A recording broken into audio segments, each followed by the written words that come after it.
Hello, fellow Sudokans, and welcome to Zen and the Art of the Guardian Sudoku puzzle. It's Sunday, the 4th of June, 2023. I hope you are keeping well, enjoying your weekend. It's early Sunday morning here, but I'm going out today, and so I figure I better play this game while I'm awake. Oh, I had to get up early to send an urgent email. I just remembered, yeah, it's not for you. I'm not getting up early for you.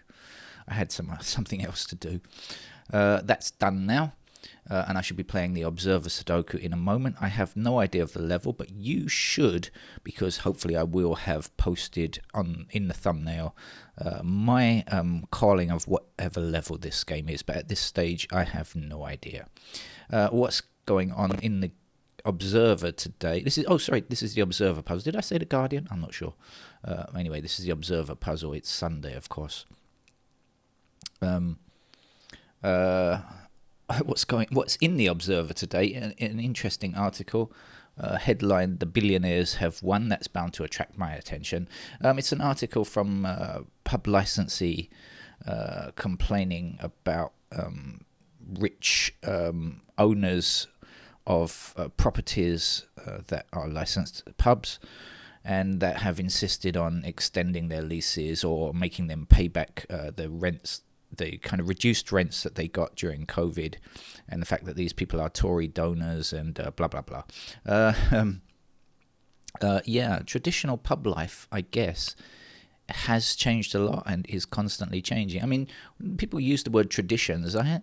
Sometimes I just can't wonder at people's understanding. They think that the word tradition is something that has been forever. Well, of course not. I mean, these things begin and they go through changes, and then some things continue and some things die. So is the tradition of British pubs a good thing? Yes and no. I think in general we don't want to drink too much, right? I mean, that's definitely a terrible thing. The alcohol is a drug, and it's also the problems that are associated from alcohol, such as sometimes things like domestic violence and things like that can be aggravated by drinking too much. That's what they focus on here in Thailand quite a lot, actually. But the other thing is that the pub was a place of social gathering, and currently society seems to be becoming so isolated, with people using their mobile devices. I was watching a YouTube video yesterday about Japanese people who, mostly men, who kind of just disappear from society. They just kind of sit at home using their mobile phones or computers or whatever and hardly interact with the world at all.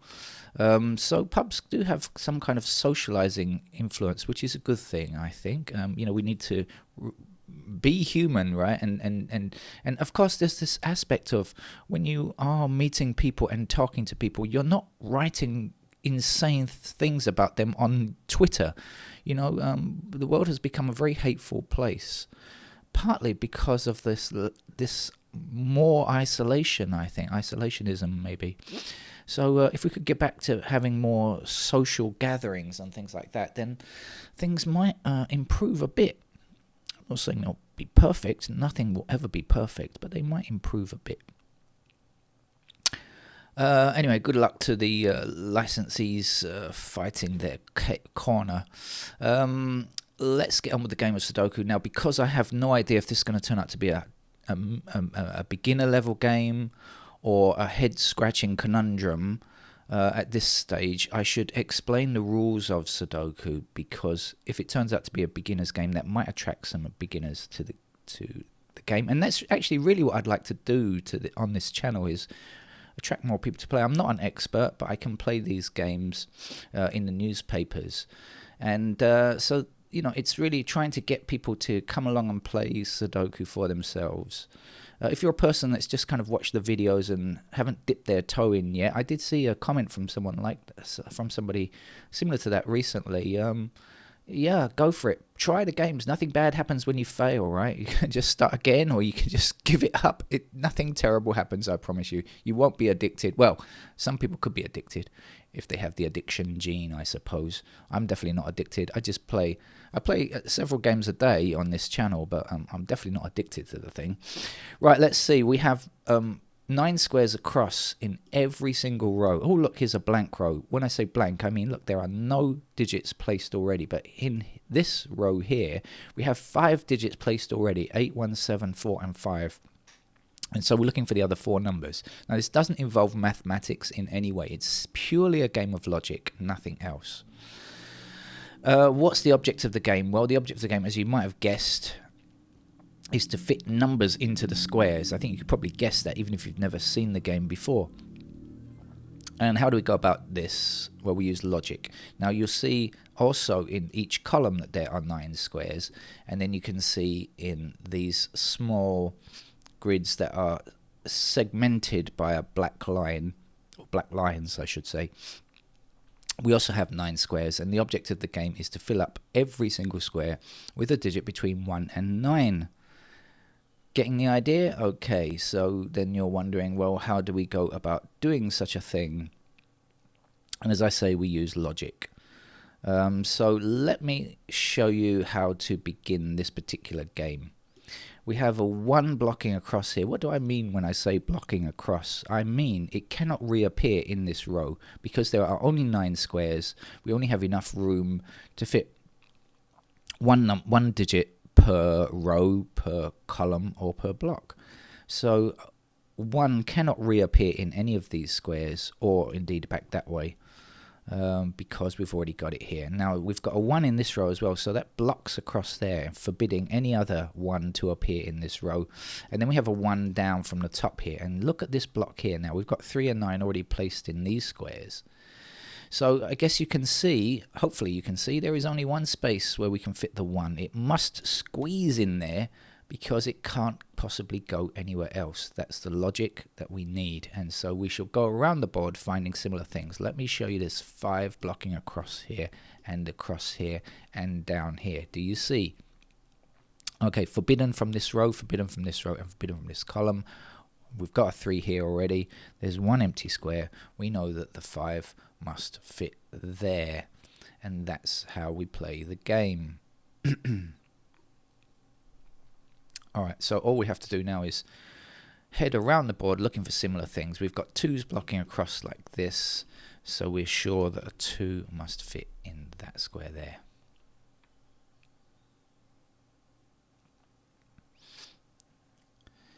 I don't play these games ahead of turning on the camera, and so I have no idea of the final answer at this stage, and that's why I also can't tell you whether this game is an easy one or not. We've got 8 blocking up here. Oh no, sorry, we've got 8 blocking these 2 squares. Let me do it like this. In this column here, we've got 8 blocking these 2 squares. Then we've got 8 blocking across this row and this row. So in this column here, we can't allow 8 in either of these 2 squares because we have an 8 in this block. And we can't allow 8 in this square because we have an 8 in the top row, and then an 8 in the second row means this is blocked here. So we know that, again, in this column this time, that's the only space where an 8 can go.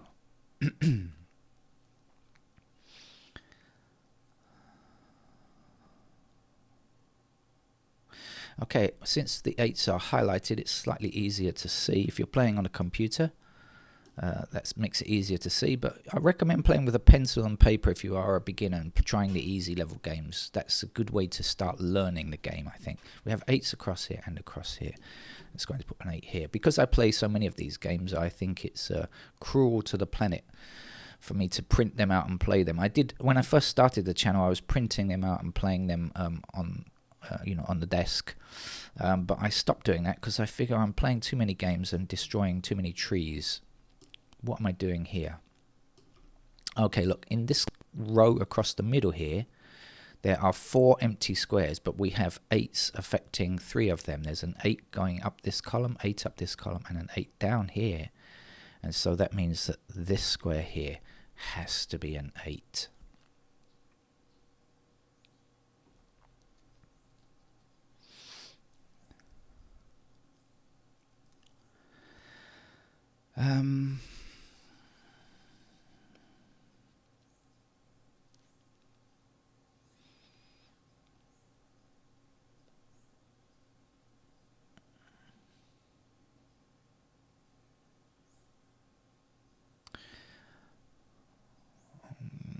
Okay, so I'm going to just go through the digits one by one and see what it brings. As I say, I have no idea on the level here, whether it's going to turn out to be easy, medium or hard. Of course, if it turns out to be an expert level game, I've just given you the information about playing in a basic level. You can ignore all of that. You know how to play the game already.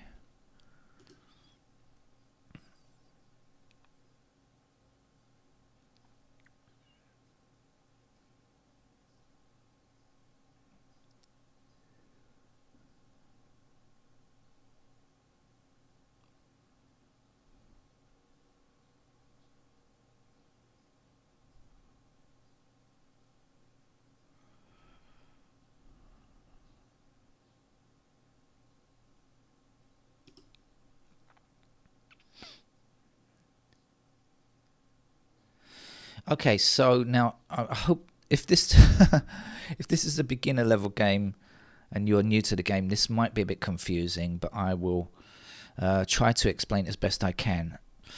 So we have 3 blocking up here and 3 blocking up here.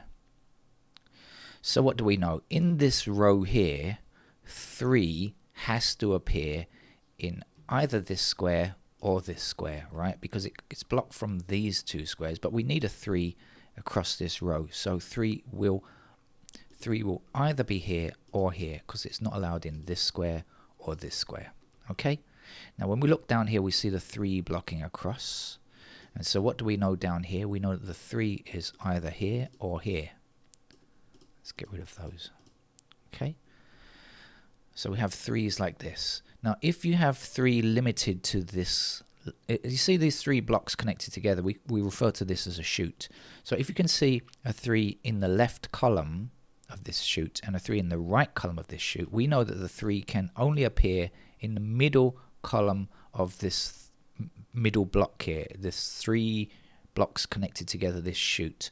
3 can only appear in the middle because we know that it must appear in the left or the right, here or here. I hope you understand the logic behind that. So we've only got 3 possibilities. Now, of course, we've got a 5 here already, and we've got a 3 blocking this square. So we, in fact, know that the 3 must go there.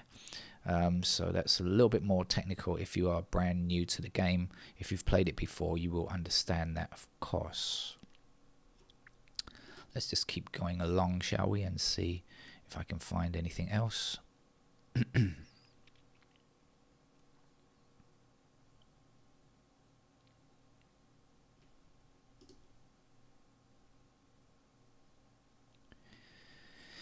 Well, I have found something else, but again, it's it might be a bit technical. Let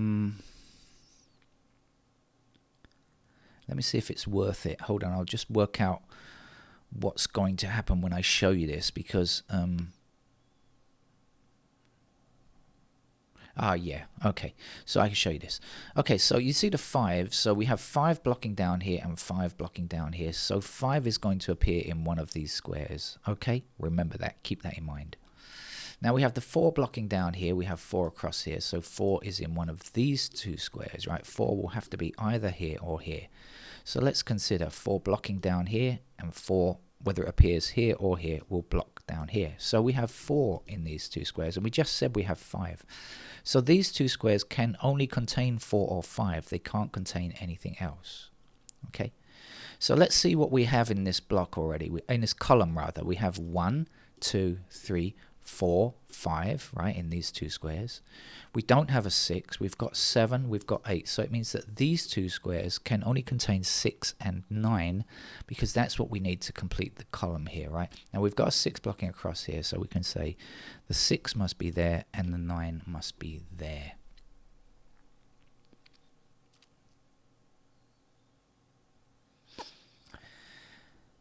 And I hope that was okay. Now, what else do we have? This column here doesn't yet have an 8, but we have 8. Oh, sorry, this column does have an 8. I take that back. I apologize. We have 8s like this. Sorry, see, proof that I never try these games ahead of time, and I'm likely to mess them up the whole time. So if you're new to the channel, welcome. Be aware, I often mess these things up.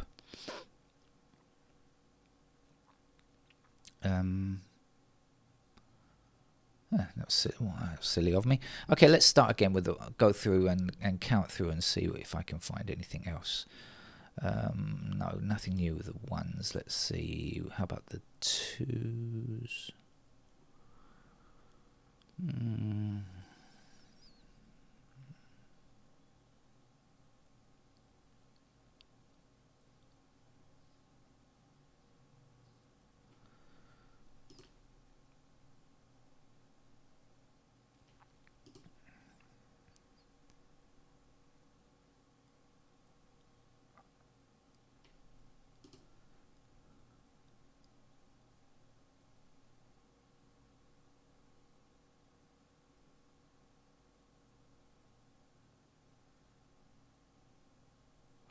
Okay, I've discovered something with the sixes. I know the fives are highlighted, but sometimes I'm looking ahead, not looking at the thing that's highlighted. Now we have 6 blocking across here.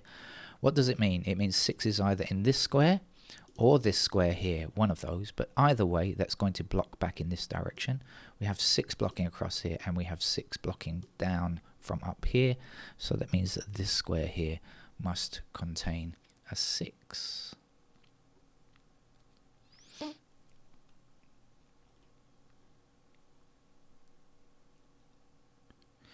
Now, if you remember, we had 4. Do you remember we had 4 and 5 in these squares? The 4 blocking down here and in one of those 2 squares, and then the 5s that you can see here. So we had 4 or 5 here. That means that what we're left with in these 2 squares is 3 and 9. So we've got the 9 blocking across here, and here's the 9. And that means this has to be a 3. Now we've got 2 and 3 blocking up here like this. I don't know if it's going to mean anything, but I do notice it. 2 and 3 blocking up here means that those squares can only contain 2 or 3. It doesn't help us much. And then here we've got 1 and 7, and that also doesn't help us. But sometimes you have to work these things out. And that's really the thing about Sudoku. It's all about searching, and so often you search fruitlessly. You can be looking for something and searching a long time and not come up with the goods, and sometimes you can just be looking for a short time and find exactly what you need, but the looking is the point of the game. So just to let you know that if you are new to Sudoku. You will sometimes come up trumps and sometimes you won't.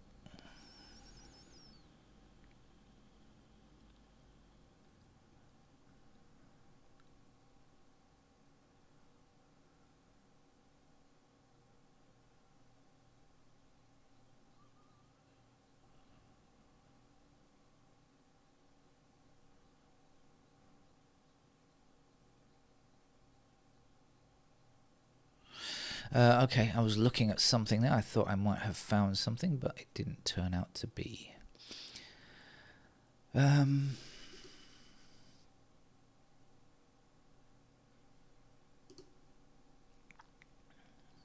news on the 8s?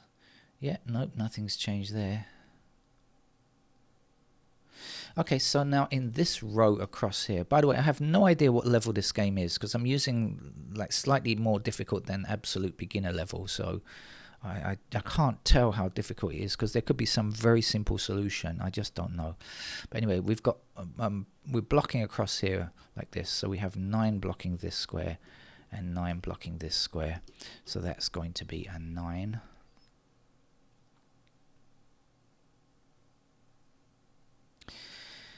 Now we have 7 and 9 across here. Do you see the 7 and 9 blocking across here? And we have 7 and 9 blocking down here.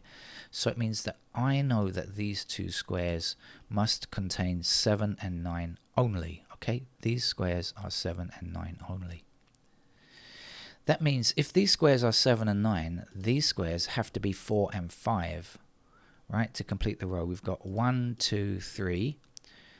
We don't have 4 or 5. We've got 6, 8 here, 7 and 9 here. So we've got 4 and 5 in these squares. And actually I knew that because I knew that we had 4 and 5 here already. So what do we see? We see the 5 blocks this square. So we know that this can't be 5. So this square here must be 5. and then that is going to be a 4, and then we can say 4 blocks across here, and that will give us a 4 in that square there. And if this is too tough, just go back. If you are an absolute beginner, go back, watch it again. Do me a favor, because you give me more views on YouTube. We have 5 blocking down here like this. It gives a 5 there, and this will be a 6. You'll give me more views, right? You'll help the channel. So please go back and watch it again. I tried to make it pretty clear, but it's sometimes difficult to. I don't know what people's levels are when they come on here, right? I have no idea. So now we can get this digit here. I absolutely know we can get this digit here. I don't know what it is. I haven't worked it out yet, but I do know that this was 7 and 9, right? And so when I look across here, oh yeah, it's a 4, isn't it? Because we have 4 and 5, of course. I've forgotten. Excuse me. My memory is quite poor. 4 blocks up here, 4 blocks up here, and 4 blocks across here. And that's going to be a 4 in that location. And I also know that 4 is going to appear up here. Can you see why? We've got 4 blocking up here all the way to the top. That means 4 has got to be in either this square or this square. It's going to block up there, and then 4 is going across, which will give us our 4 there. At this stage, we don't have any completed digits yet. What do I mean by completed digit? Well, there are 9 iterations of each digit. There is 1 of each in every column, row, and block. And when we have got all the digit 1s, then I refer to that as a completed digit. At this stage, we don't have that yet, but we will fairly soon, I'm sure. I'm feeling confident.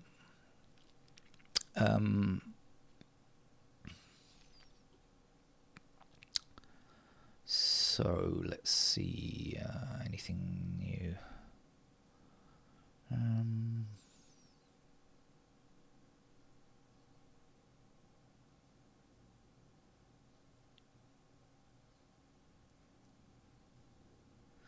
Yep, we have 2 blocking across here, and we have 2 blocking up here, so that's going to give us a 2 in that square. And now we have 2 blocking across like so, which will put 2 here. And at the end of this row here, excuse me, we're going to be placing, what is it we need? A 6, is it? I don't think we have a 6 in this row yet, so we'll be placing a 6.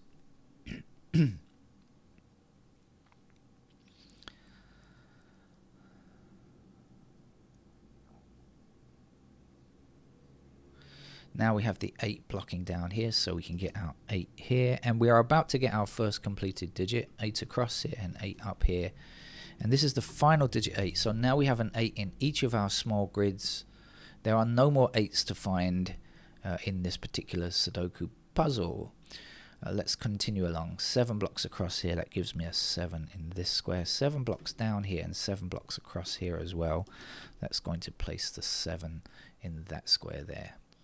And we can't do any more with 7s, but we have just 1 number missing from here, and that's a 6, so we can put that in immediately. Again, we can't quite finish things off here, not yet, but over here we can do something. We have, maybe,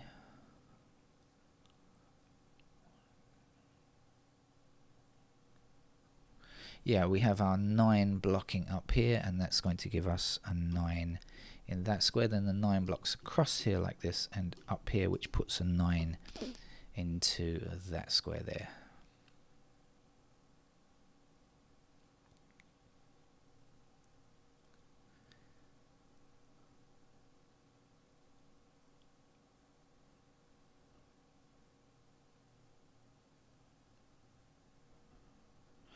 We have 4 blocking up here, so that's going to put a 4 into that square there. We have 6 blocking across here, gives us a 6 here, and the last digit here is a 1.